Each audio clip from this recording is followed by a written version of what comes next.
आणि आज जगातील 20 सामर्थ्यवान देशांच्या प्रमुखांची G20 परिषद दिल्लीमध्ये होतीये। त्या संदर्भातल्या बातम्या पाहूयात।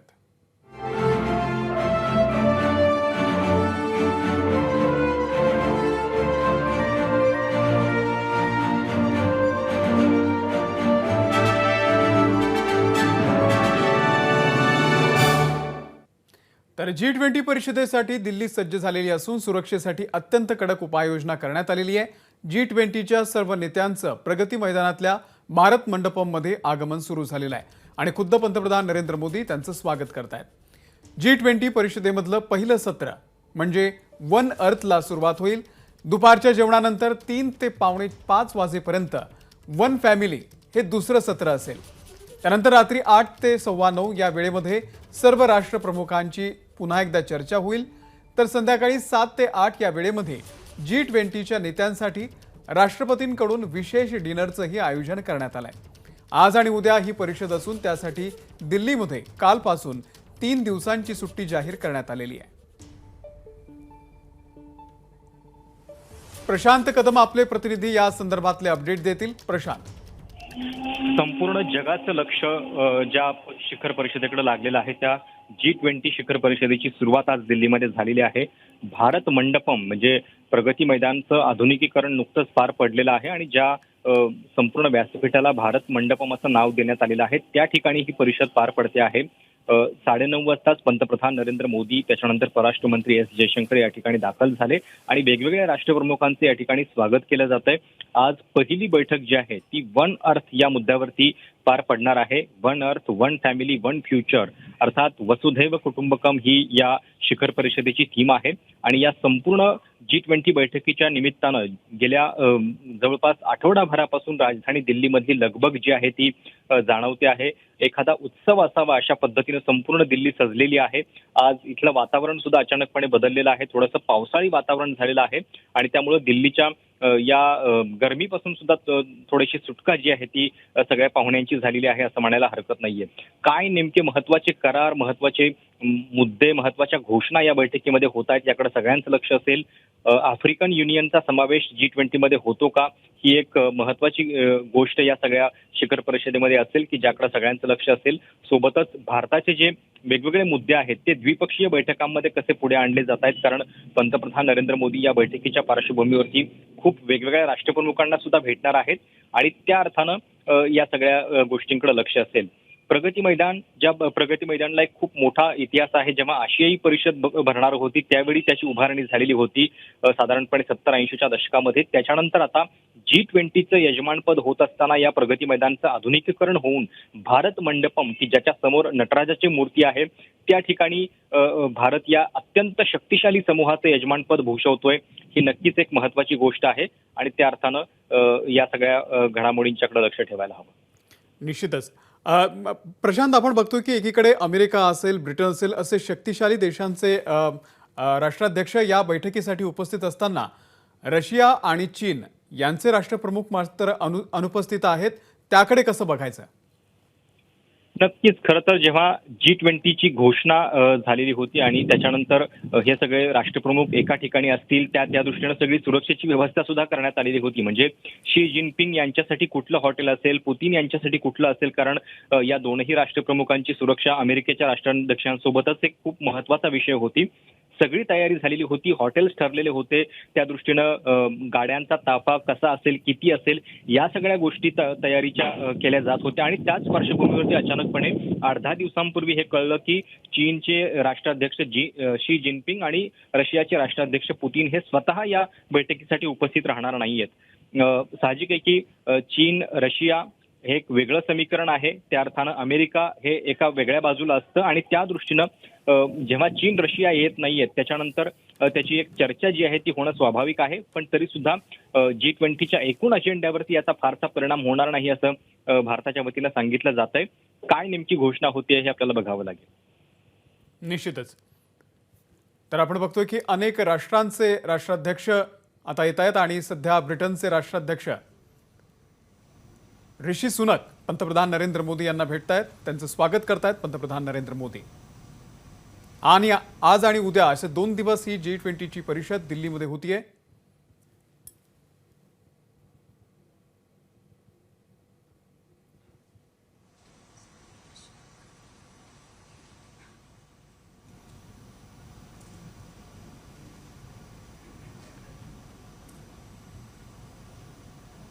His Excellency Mr. Sergei Lavrov, Minister of Foreign Affairs of the Russian Federation.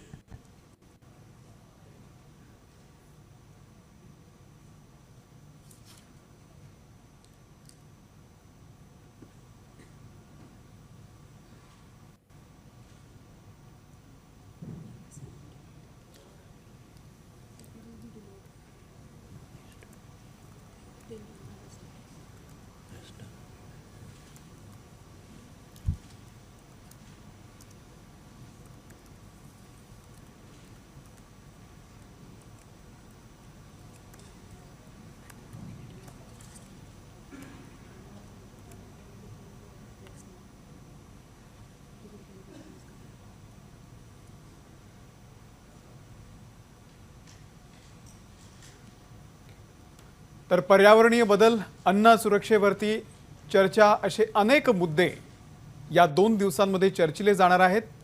भारतासाठी हे यजमानपद अत्यंत महत्त्वाचं आहे. जगातले सर्वात बलशाली 20 देश या G20 परिषदेमध्ये सहभागी झालेले आहेत आणि पंतप्रधान नरेंद्र मोदी या सर्वांचं स्वागत करतायत.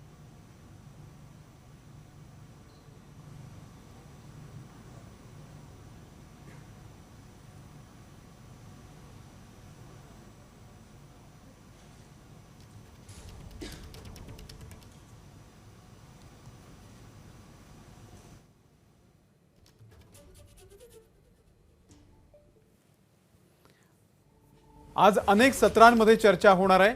वन अर्थ या नावाची जे चर्चासत्र आहे ते आता थोड्याच वेळामध्ये सुरू होईल.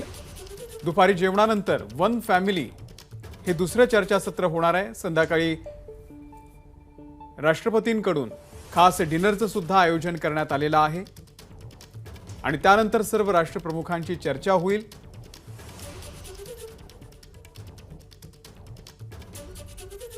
या 2 दिवसांमध्ये भारताला नेमकं काय मिळतं, कोणते नेमके करार होतात, कोणत्या घोषणा होतात ते पाहणं सुद्धा खूप महत्त्वाचं असेल. तुर्तास पंतप्रधान नरेंद्र मोदी सर्व राष्ट्रप्रमुखांचं, पंतप्रधानांचं या ठिकाणी स्वागत करतायत.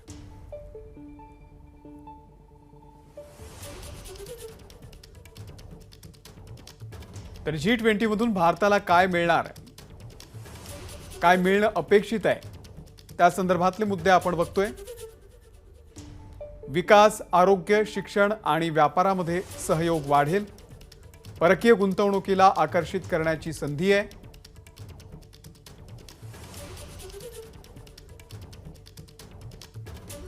आंतरराष्ट्रीय घडामोडींचे अभ्यासक शैलेंद्र देवळाणकर सर सध्या आपल्यासोबत आहेत. सर, आपलं स्वागत आहे एबीपी माझामध्ये. सर, ही परिषद भारतासाठी किती महत्त्वाची आहे, कशी महत्त्वाची आहे? मला असं वाटतं की या G20च्या अध्यक्षपदाचा जो बहुमान भारताला मिळालेला आहे त्या माध्यमातून भारताने 2 महत्त्वाचे ट्रेंड जे आहेत ते सेट केलेले आहेत आणि हे जे 2 ट्रेंड आहेत हे पुढच्या काळामध्ये म्हणजे पुढच्या वर्षी ब्राझीलमध्ये ही परिषद होणार आहे, त्यानंतर दक्षिण आफ्रिकेत ही परिषद होणार आहे आणि भविष्यातल्या सर्व परिषदांसाठी हे ट्रेंड मार्गदर्शक ठरतील अशा पद्धतीने आहे. 2008 पासून G20च्या व्यासपीठावरती G20च्या सर्व सदस्य देशांचे राष्ट्रप्रमुख एकत्र येत असतात, परंतु ती औपचारिकता केवळ 2 दिवसांची केली जाते. ज्याही देशाकडे ह्या अध्यक्षपदाचा बहुमान यापूर्वी आलेला होता, भारताने मात्र याला संपूर्णपणे कलाटणी दिली. भारताने 2 महत्त्वाचे नवीन प्रवाह यामध्ये सुरू केले. पहिला प्रवाह जो होता तो म्हणजे ह्या बैठकीच्या पूर्वी म्हणजे आज आणि उद्या जी बैठक होणार आहे त्याच्या पूर्वी भारताने जवळपास 200 बैठका घेतल्या आणि ह्या 200 बैठकांमध्ये 125 देशांच्या प्रतिनिधींना बोलवलं आणि त्या प्रतिनिधींना इन्फ्रास्ट्रक्चर पासून टुरिझम पर्यंत, महिला, सिव्हिल सोसायटी, युवक या सगळ्यांच्या समाजातल्या प्रत्येक स्तराचा सहभाग त्याच्यामध्ये घेतला आणि त्यामुळे 125 देशांबरोबर कन्सल्टेशन केल्यानंतर आज त्यांचं काय म्हणणं आहे हे जगाला कळणार आहे. हा पहिला ट्रेंड भारताने सेट केला. दुसरा म्हणजे जनभागीदारी, म्हणजे लोकांचा सहभाग.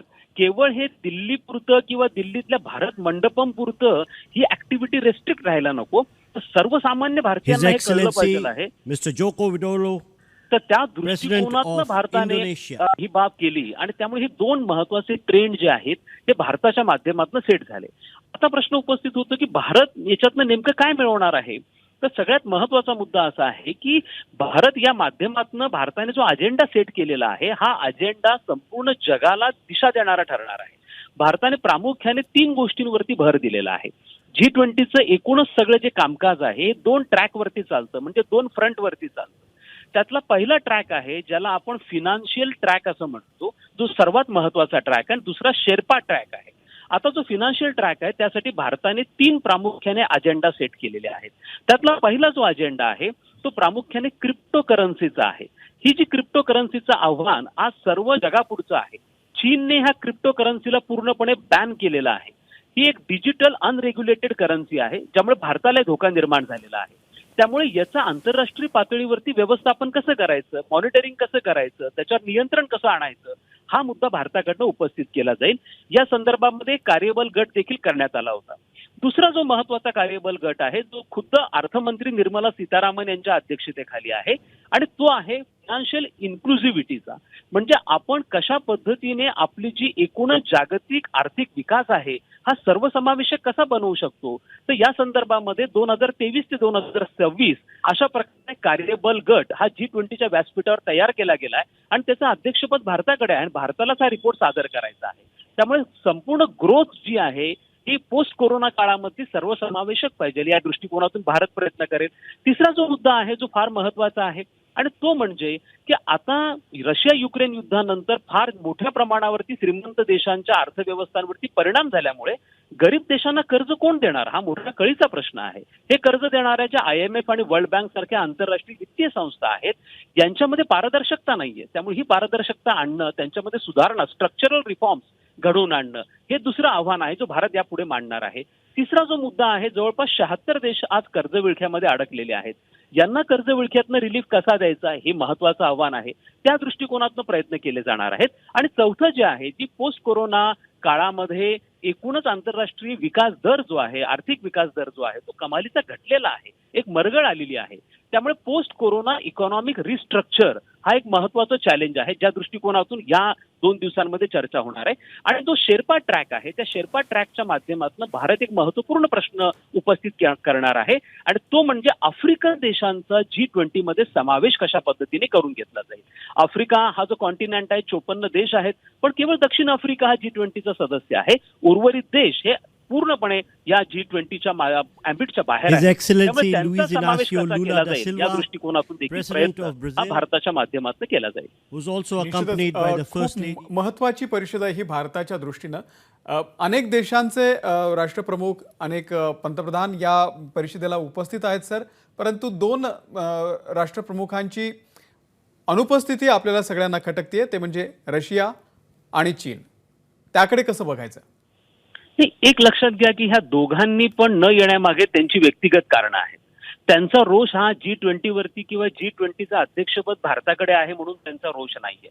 आपल्याला अवगत असेल की रशियाचे राष्ट्राध्यक्ष व्लादिमीर पुतीन यांच्या विरोधामध्ये आंतरराष्ट्रीय न्यायालयाने म्हणजे याला इंटरनॅशनल क्रिमिनल कोर्ट असं म्हणतो आपण, यांनी त्यांच्या विरुद्ध अरेस्ट वॉरंट काढलेला आहे. त्यामुळे व्लादिमीर पुतीन जर रशिया सोडून कुठे जरी गेले तरी त्यांना अरेस्ट होऊ शकते. त्यामुळे त्या कारणास्तव ते केवळ भारतात नाहीये, तर नुकतंच ब्रिक्स ही जी रशिया केंद्रित संघटना आहे तिचं नुकतंच जोहान्सबर्ग दक्षिण आफ्रिकेमध्ये अधिवेशन झालं, त्यामध्ये पण ते गेलेले नव्हते. त्यामुळे पहिल्यांदा असं नाही घडत आहे की व्लादिमीर पुतीन हे रशियाच्या बाहेर जात नाहीयेत. त्यामुळे हे सगळ्यांना अपेक्षित होतं. शी जिनपिंगच्या बाबतीमध्ये अनेक कारणं असू शकतात. त्यांच्या तब्येतीचं देखील एक कारण जे आहे ते महत्वाचं सांगितलं जात आहे. दुसरं म्हणजे चीनने बहिष्कार टाकलेला नाही हे लक्षात घ्या. त्यांचं प्रतिनिधित्व करणारे त्यांचे पंतप्रधान आहेत. अशा प्रसंगी 2 गोष्टी होतात. जर एखादा कोणत्याही व्यक्तिगत कारणामुळे एखादा राष्ट्रप्रमुख उपस्थित राहू शकत नाही, त्यामुळे त्याचं प्रतिनिधित्व दुसरं करणारा जर असेल तर प्रश्न उपस्थित होत नाही. परंतु जर चीनने कोणालाच पाठवलं नसतं तर मात्र प्रश्न नक्कीच उपस्थित झाला असता, पण तसं घडलेलं नाहीये. चीनचे पंतप्रधान या बैठकीसाठी येत आहेत. निश्चितच. सर, आणखी एक सर्वात महत्त्वाची गोष्ट म्हणजे विकसित देशांच्या यादीमध्ये भारताला स्थान मिळणार का? काय वाटतं तुम्हाला या 2 दिवसांच्या चर्चेनंतर काहीतरी फलित भारताच्या जोडीमध्ये पडणार His आहे? Excellency Mr. Li बघा, Qiang, निश्चितपणे बदल जो Premier आहे तो of तुम्हाला दिसून China. येतो आहे. IMF असेल, वर्ल्ड बँक असेल, त्याचप्रमाणे स्टॅनली मॉर्गन असेल, अशा प्रकारच्या अनेक आंतरराष्ट्रीय वित्तीय संस्था ज्या आहेत यांचे जे एकूणच आर्थिक पाहणी अहवाल हे गेल्या 1-2 वर्षामध्ये प्रकाशित झालेले आहे त्यानुसार एकूणच जागतिक GDP ग्रोथ रेट जो आहे हा साधारणतः 2 ते 3% आहे. विकसित देश जे आहेत युरोपमधले त्यांचाही आर्थिक विकासाचा दर हा 3 ते 4% आहे. अमेरिकेमध्ये 2 ते 3% आहे. आज चायनाची प्रचंड इकॉनॉमिक पडझड झाली आहे. रिअल इस्टेट त्यांच्या GDP मध्ये 30% जवळपास पार्ट आहे, पण रिअल इस्टेटची पडझड झालेली आहे. अमेरिकेमध्ये मोठमोठ्या वित्तीय संस्था ह्या बँकरप्ट होत आहेत. त्यामुळे तिथं आपण असं बघतो की डेट डिफॉल्टरचा इश्यू अमेरिकेमध्ये निर्माण झालेला आहे. अशा परिस्थितीमध्ये भारत हा एकमेव असा देश आहे की ज्याचं इकॉनॉमिक ग्रोथ रेट जो प्रोजेक्ट केला गेलेला 6 to 7% पर्यंत आहे. त्यामुळे तो एक भाग असेल. त्याचप्रमाणे रशिया युक्रेन युद्ध सुरू झालं. आज सगळ्या जगामध्ये फूड सिक्युरिटी, एनर्जी सिक्युरिटीचे प्रॉब्लेम आहे, परंतु ते भारताला फार मोठ्या प्रमाणावरती भेडसावत नाहीयेत. भारताची निर्यात ही जवळपास $400 बिलियन क्रॉस होऊन गेलेली आहे. त्यामुळे मला असं वाटतं की भारत हा ऑलरेडी आता विकसित देशांच्या पंक्तीमध्ये जाऊन बसलेला अशा स्वरूपाचा देश आहे. आणि सगळ्यात महत्वाचं म्हणजे आज कोरोना नंतरच्या काळात एक ग्लोबल सप्लाय चेन जी आहे, जी डिस्टर्ब झालेली आहे, भारताकडे पर्याय म्हणून ह्या सगळ्या संदर्भामध्ये बघितलं जात आहे. आणि आता भारताकडे येणारी परकी गुंतवणूक, जो भारताकडे ज्याला आपण फॉरेन डायरेक्ट इन्व्हेस्टमेंट म्हणतो, ही साधारणतः प्रतिवर्षी 70 ते 80 अब्ज डॉलर्स एवढ्या पद्धतीने आहे. 2014 मध्ये भारतामध्ये 42 अब्ज डॉलर ही प्रतिवर्षीची गुंतवणूक होती, जी आता वाढून 80 अब्ज डॉलर पर्यंत गेलेली आहे.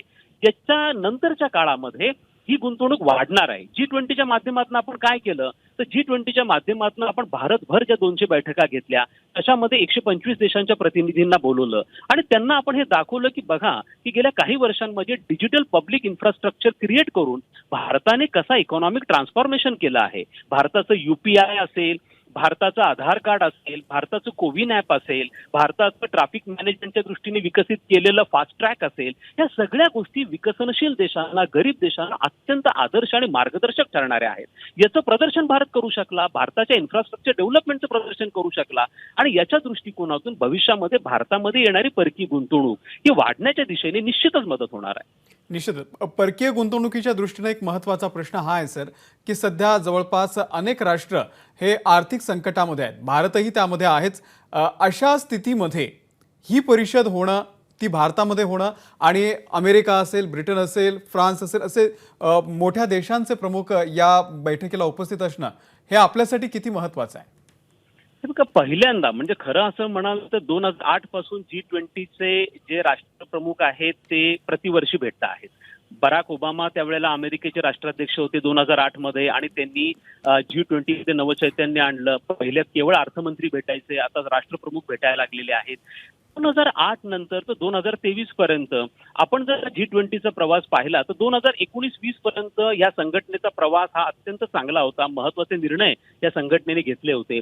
परंतु गेल्या 3-4 वर्षांमध्ये मात्र या संघटनेचा एकूणच प्रभावाला थोडीशी उतरती कळा लागलेली होती आणि त्याचं कारण असं होतं की आजच्या घडीला आपण असं बघतो की नॉर्थ साऊथ असेल किंवा ईस्ट वेस्ट असेल यांच्यामधला जो तणाव आहे हा प्रचंड वाढत चाललेला आहे. रशियन युक्रेन युद्धामुळे एक प्रकारचं ध्रुवीकरण आंतरराष्ट्रीय राजकारणामध्ये तयार झालंय. अमेरिकेला समर्थन देणारे देश एका साईडला झालेत, रशिया, चीन, इराण, सिरिया सारखे देश एका साईडला झालेले आहेत आणि यांच्यामधला तणाव आता प्रचंड वाढतो आहे. डॉलरला आणि युरोला चॅलेंज करण्यासाठी युआन कसा पद्धतीने पुढे येईल, नुकतंच ब्रिक्सची समिट झाली तेव्हा ब्रिक्सची करन्सी विकसित होऊ शकेल का, अशा प्रकारचे प्रश्न आता चर्चेला यायला लागलेत. रशियाच्या विरुद्ध आर्थिक निर्बंध टाकलेत, परंतु त्या निर्बंधामध्ये सहभागी न होणारे चीन सारखे बलाढ्य देश आहेत.